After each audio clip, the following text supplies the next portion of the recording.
Thank you, Chase Elliott. I finally go to a NASCAR race, and Chase Elliott wins. So this past weekend, I went to Road America in Elkhart Lake, Wisconsin to watch the NASCAR Cup Series take on the 14-turn road course up in mid-Wisconsin for the first time since like the 1960s. Let me just tell you, fantastic venue. It is a must-see if you are a NASCAR fan and you love to tour the NASCAR circuit, because Road America is a place you need to go. This was a last-minute decision for me to go to this race. Everything lined up perfectly. I was free this weekend and I was able to get out to Wisconsin. Luckily enough, I live in Michigan, so we are like 2 states over. I had to go through Illinois and Indiana to get to Wisconsin. So, you know, it was awesome. It was an awesome trip. Me and my dad went. We took the 5-hour hike up through Chicago, past Milwaukee, and up to Road America. And as on the 4th of July weekend out of all weekends, Road America, Celebration of America, perfect fit, if you ask me. So I thought it was a great success for NASCAR. Great success that the most popular driver happened to win the race as well. So let's get into the experience. Took a bus from a little fairgrounds area, parked there, took a bus to the track. They dropped us off somewhere around turn 12, turn 13 area. We had to take a pedestrian tunnel under the track, and that brought us up into the kind of the infield area. We could walk up straight up to the start-finish line, Victory Lane, or you could take a right, and there were some merchandise haulers and what is known as turn 5, and go up the hill up into turn 6. So we sat around the turn 5 area for most of the day. That's where we decided to camp out. We could see turn 5, we could see the cars, a little bit of a window, climb up the hill towards the start-finish line off of turn 14. We could see the cars heading into turn 14 from that area, and we could see them coming up the S's through 12 and 13. It was a fantastic trip. It's like walking through a state park, but there's a NASCAR race going on. I don't know if anybody's ever been to like a wooded area, state park kind of thing. It's maybe just me because I live in the northern part of the United States, so we have a lot of woods, a lot of state parks in the woods. So to me, it was very familiar. It was very cool just to see all the trails around the racetrack. So you could walk down to Canada Corner, and then Canada Corner would take you through the kink and through the back straightaway. Straightaway, by the way, even though there is a kind of a turn there, but they don't call it a turn. And then you could go to the carousel from there. There was a pedestrian bridge that went over the carousel, and that took you up to the straightaway between 3 and 4. You could go over that pedestrian bridge too, and then that led you up to the start-finish line where you'd walk down the hill back down to turn 5 area and the merchandise haulers, where that's where I sat. Just definitely a surreal experience. A lot of people there, a lot of camping. You know, it felt like, honestly, don't take this the wrong way, but it felt like the pandemic never happened. It was so awesome. I was fortunate enough to go to the Coke 600. I just wanted to soak that in, so I didn't really film a whole lot there. This race, I kind of want to soak it in too. I'm not a very good vlogger, so I didn't vlog a whole lot, but I took some shots of the cars on track with my phone, and I will talk to you about that. As we go along in this video, I'll show some clips of the cars racing through the turns and twists at Road America. It was a lot of fun, I gotta tell you. Just such a surreal NASCAR experience. It felt like the mid-2000s again. Obviously, attendance has dropped over the years. I mainly go to Michigan, and of course, I've been to the Brickyard 400 too.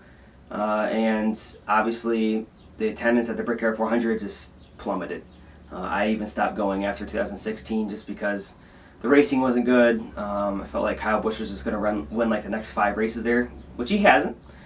So we were wrong on that guess. But yeah, just the attendance at all the racetracks, Michigan, Indianapolis, and I mean, I've been to Chicagoland too, and the attendance wasn't that strong there either. I mean, you could sit pretty comfortably with no one around you. So being there at Road America, it was crowded. It felt, I don't know, it felt normal.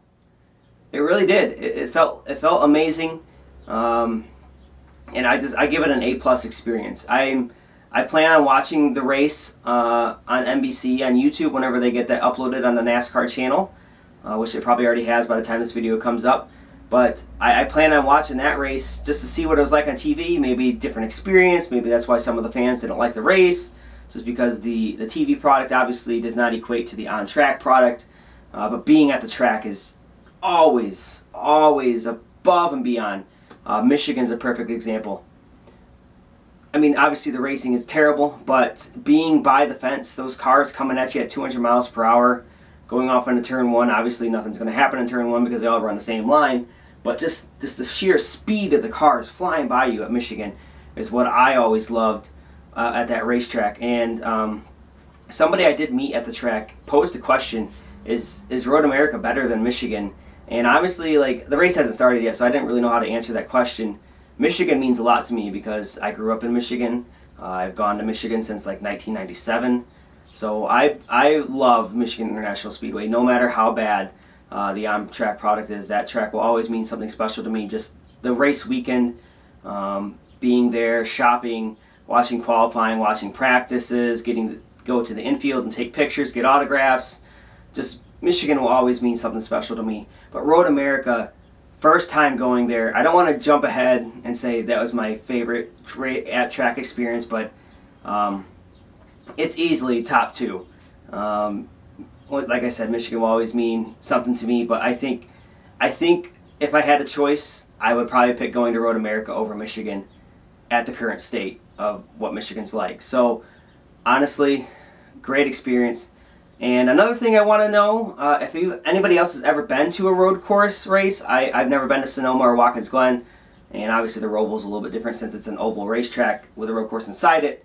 I've never been to a road course race, so this was my first road course race, and just being able to walk to different spots of the track on like this little hiking trail, that was awesome. The golf carts were a little annoying, everyone on their golf carts about trying to run over pedestrians. That wasn't cool. But just getting to walk the track, it was awesome. It was really, really awesome. And one last thing before we get into the footage. I happened to meet some of the NASCAR YouTubers. I knew that Eric was going to be here, and I assumed Jarrett was going to be here, the Iceberg from the NASCAR Weekly Podcast. And then I saw earlier in the week that Darian, Black Flags Matter, was going to be there too. So I got to meet 3 of the 4 NASCAR Weekly Podcast people, and they've been so kind to invite me on their podcast before, and it was just nice to finally meet these guys in person. And I've talked to Danny B, and I might be able to meet him later this year. I won't say where because I don't know if he's made that public yet, but I might be able to meet Danny B. I talked to Jarrett. He sounds like I'm going to meet him too again, or I mean not meet, but talk to him again. It was just they were so kind.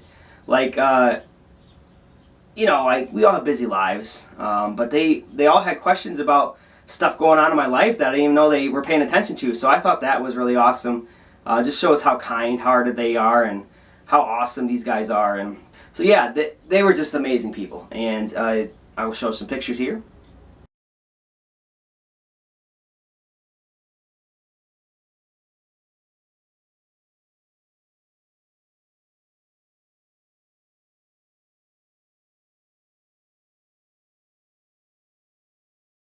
Great people, and now let's roll in to the video. So the first videos I got here, some are the pace laps coming through turn 5, and then it'll be the green flag start turn 5, William Byron leading him into turn 5, Kyle Larson giving a hard charge. In the entire planet, we are so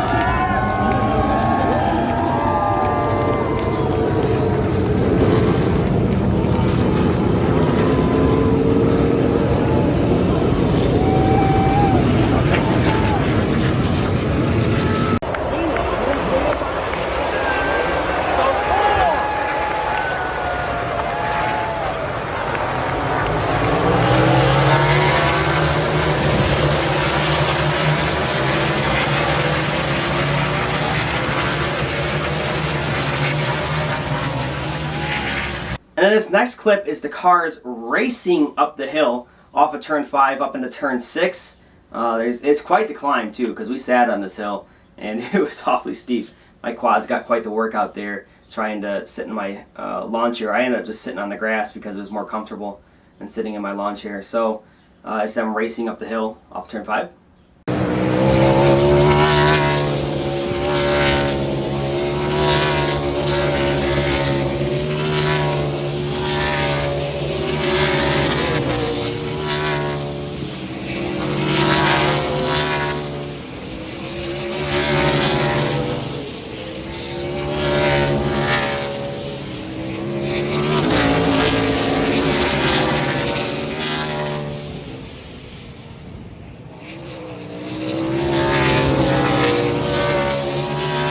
Alright, then the next clip is the cars coming up through the S's, up off Canada Corner, up into 13, heading into 14.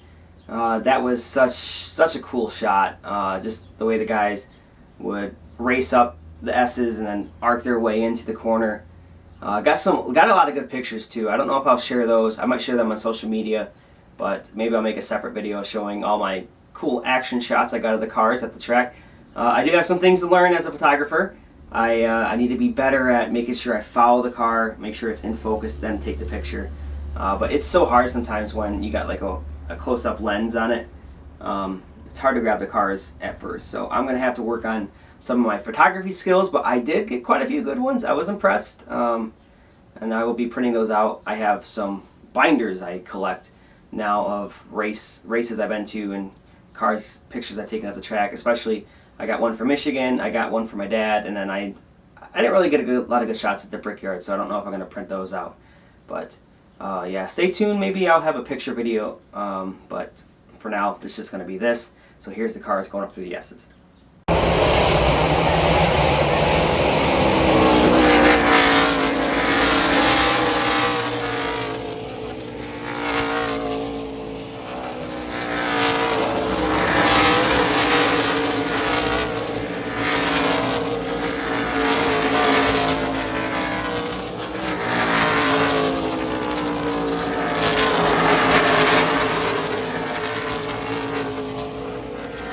These next two videos, forgive me, I didn't film Canada Corner. I don't know why I didn't. I don't know why. I wish I would have, because that's a really cool corner. Great view of the cars. So that's a place where I got a lot of good pictures too, is off of going into and getting off of Canada Corner. So, but this is the straight leading up to Canada Corner. It comes off the kink, kind of have that curved backstretch kind of thing going into Canada Corner. So I got a lot of video here, and we'll roll it.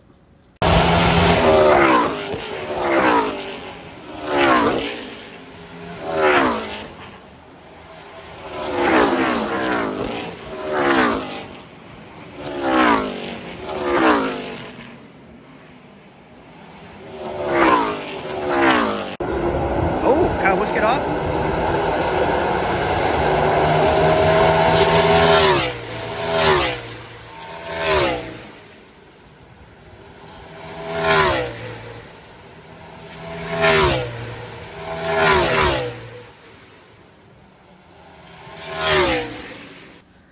Alright, we're going to have a big montage of clips coming up.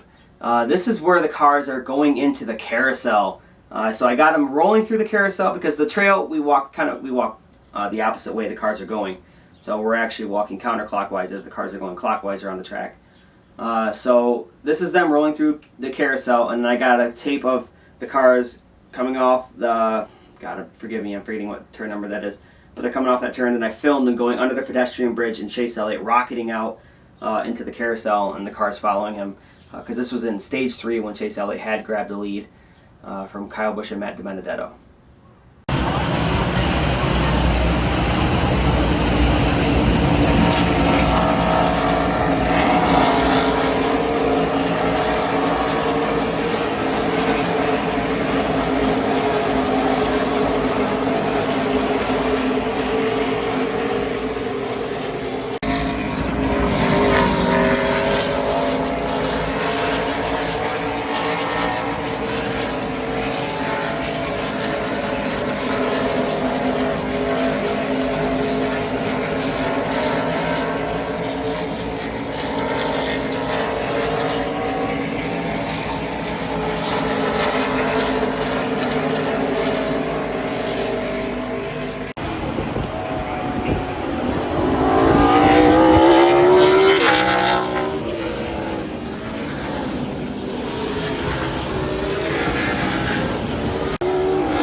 Coming up on some of the final clips, this is the cars coming off of turn 3 off of the final restart after Anthony Alfredo blew a tire and like shredded his brake rotor, I think is what they were saying on the overhead.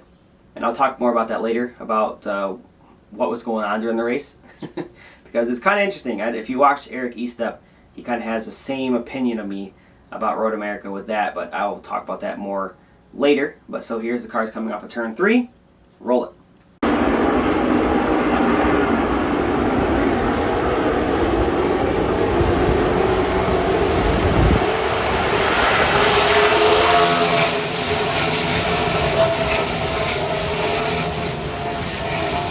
And then lastly here is the final lap.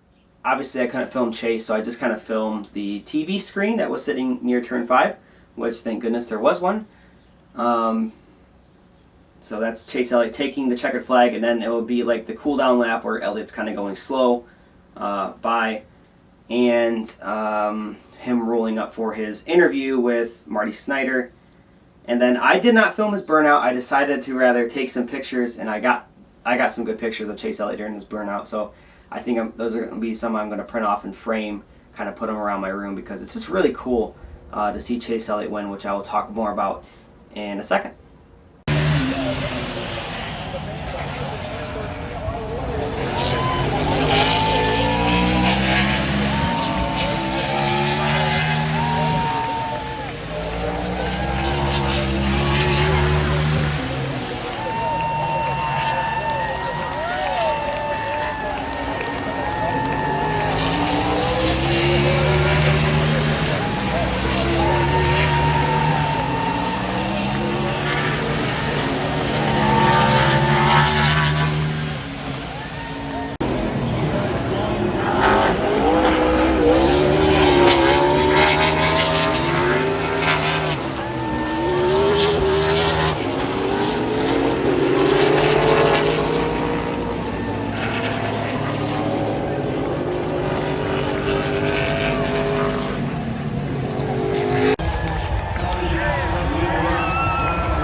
Yeah, buddy!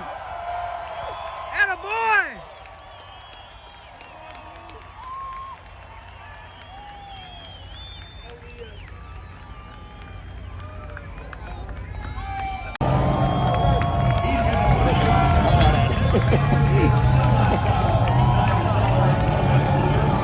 Yeah!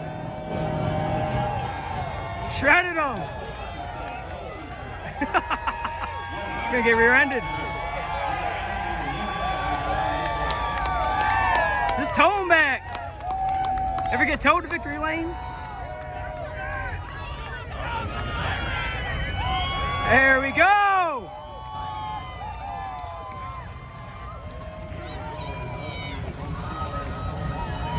Attaboy, Chase!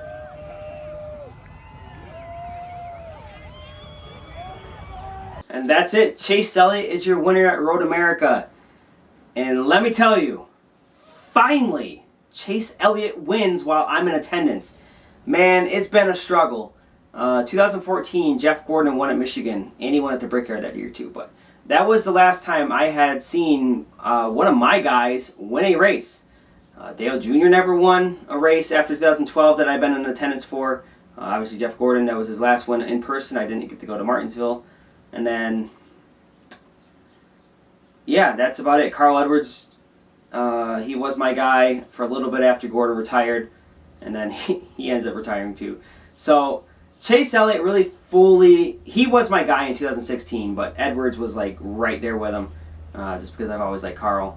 But then Elliott really took over in 2017. So in 2016, though, I was at both Michigan races. So Elliott's leading at Michigan in June. Fails a late race restart to Logano, so Logano ends up winning that. The infamous Kyle Larson first win, I was there for that, where Chase had like 5 restarts to... He had so many restarts to win that race, man, and he choked every last one of them, so that was awesome. So Kyle Larson won that one, unfortunately. And then I was at Chicagoland.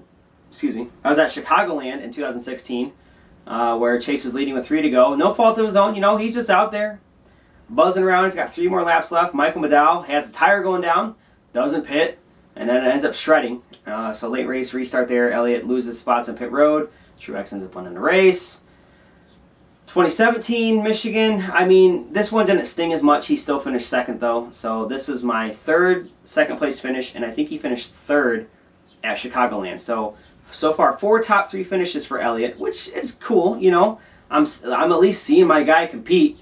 I can't really complain about that, but yet he's not winning. It's especially after Chicagoland.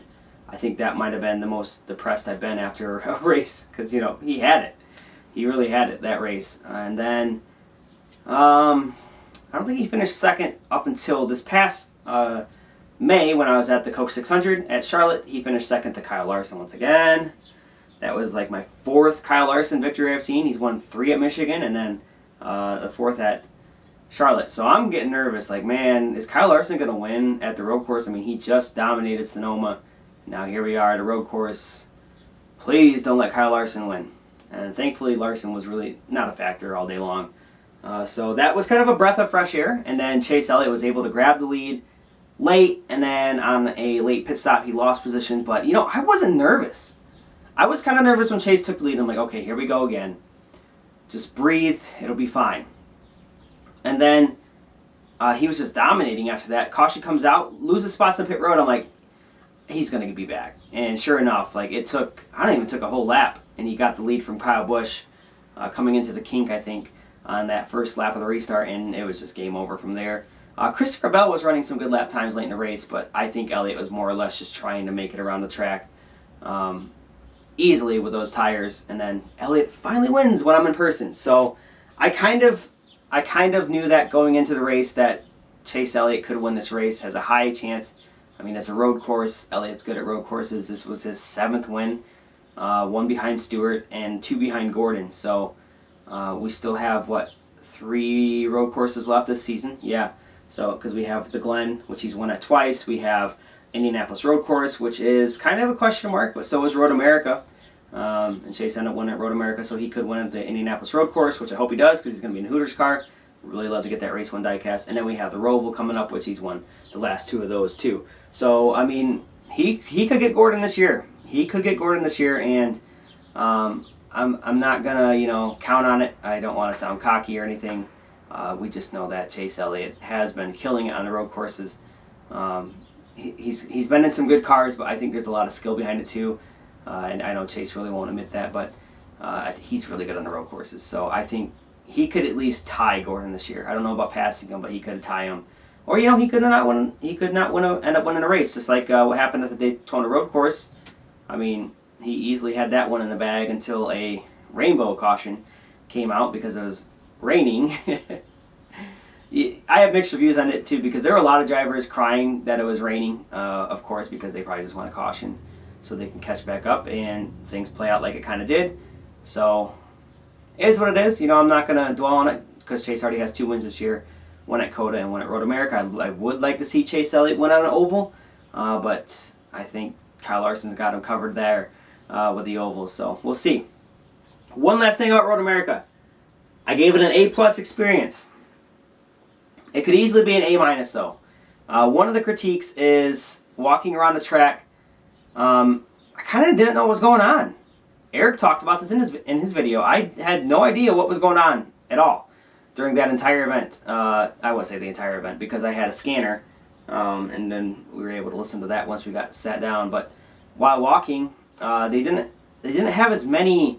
You don't need a TV at every single corner. You don't need that, but you need to have the MRN guys on the radio, on the loudspeakers. They didn't have a lot of loudspeakers near Canada Corner or the kink area and that backstretch. So that was a little frustrating. I would like to have known what was going on at some points in the race. Like one point, Chase was behind Matt DiBenedetto, and the next time he came around, he was in front of Matt DiBenedetto. So there was a little bit of something cool about that. So that's why I gave it an A+. It's like, wow, you know, he was second one lap ago, and now he's gapped De Benedetto by like 8 car lengths in one lap. That's just how good Chase's car was rolling in stage 3. He was just unstoppable, man, unstoppable. So that was really cool to see. Really cool. No drama for once. I mean, every time Chase is leading when I'm at a race, like I just mentioned previously, there's been a lot of drama with Chase leading races. And finally, no drama, man. Just no drama. It was awesome. Awesome to see him win. Awesome experience. I would love to go back. We'll see when I can go back. I know they're going to be running there next year. I'd like to think I could go back. But, I mean, we'll see. It's during 4th of July. And, you know, I'm getting married this year. So I'm going to have a honey to spend 4th of July with. So we'll see if she'd like to go. But I'd understand if she did not. So I'm glad I got this one experience out of the way. I would love for everyone else to get a chance to go. So make sure you can spend your 4th of July at Road America because it was awesome. Awesome experience. It was hot, but I mean, it's July. It's expected. So thanks everybody for watching. It's a little bit of a longer video than I had planned for, but just had a lot to talk about. A little bit of a race review and a little bit of a story in there too. So hopefully you watched the whole thing. Really hope you did. I appreciate your views and I appreciate the connection with the community. So thanks everybody for watching. Once again, thank you to Eric, Darian, and Jarrett for giving your time to me to talk on Sunday. It was awesome to meet you guys finally. And Danny, I look forward to seeing you soon. All right? So thanks for watching, everybody. This is JT24, JT26, signing out.